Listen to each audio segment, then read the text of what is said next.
Ayan guys, dumating ng aking DHL, mga titulo ng ano ito guys, titulo ng lupa galing ng Pilipinas. So ayan, dumating na guys dahil gusto kong hawak ko ang titulo ng aking ang aking lupa. So hawak ko na guys, wala nang problema kahit ano pang gawin sa Pilipinas. Pero tignan natin kung paano ang laman dito. Baka naman kasi ito guys, dapat ko dalhin ng isang kababayan natin, kaso lang naiwan sa airport dahil na over yung hand carry niya iwan. So naiwan itong document na ito. So natatakot ako noon baka nawala na. So alam nyo na kapag mga papeles mahirap tawag dito, kukuha ng panibagong original. Tignan niyo guys, parang bumabagyo dito. Ayan, gumagalaw yung mga puno. So bale ito guys, ito is drinap nila nung Huwebes, Biyernes. Ang bilis, di ba? Pero mahal naman ang bayad guys. Nasa almost 5,000, pero gawin ko na lang 6,000 dun sa nagpadala. Dahil ang importante nakarating ang papeles. So yun, gawin ko na lang 100 euro guys ang babayad ko para sa ganun hindi kasi yung 100 euro guys kapag nawala ang titulo. Kulang pa yung 1,000 euro mo para pagawa. Dadaan ka sa abogado, mga ganyan. Ang daming proseso kapag nawala. Dahil nung nasabi guys na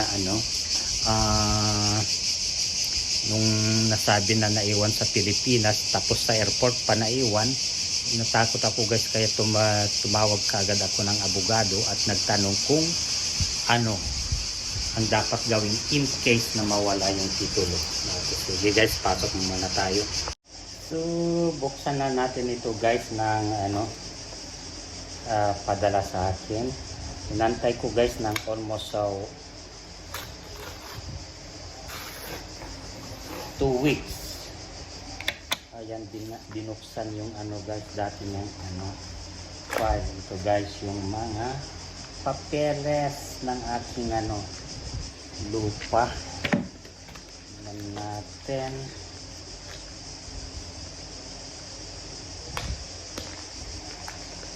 Ito yung survey.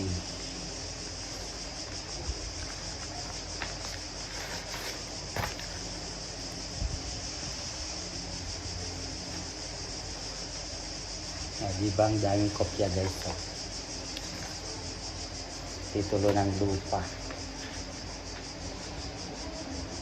Mamaya i-check ko guys dun sa mga nasa mobile ko kung ayan.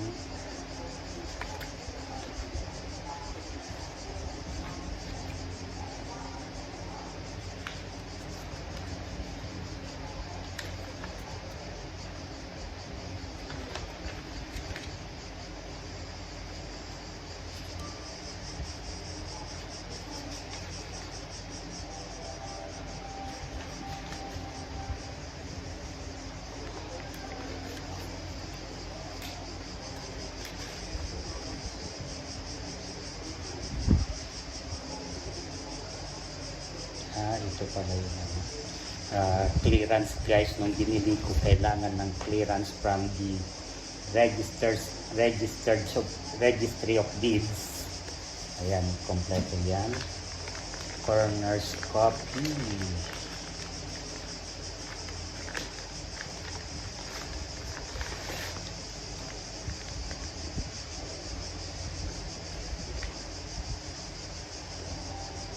Tax declaration property. Ayan. Notice of assessment.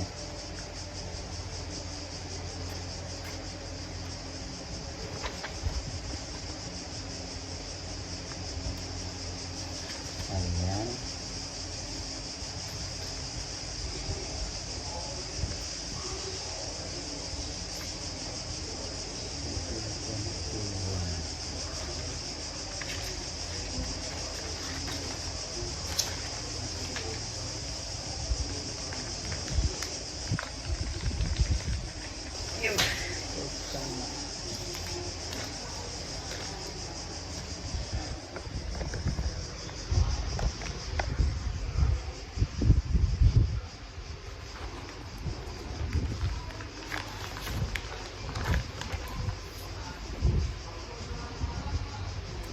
22.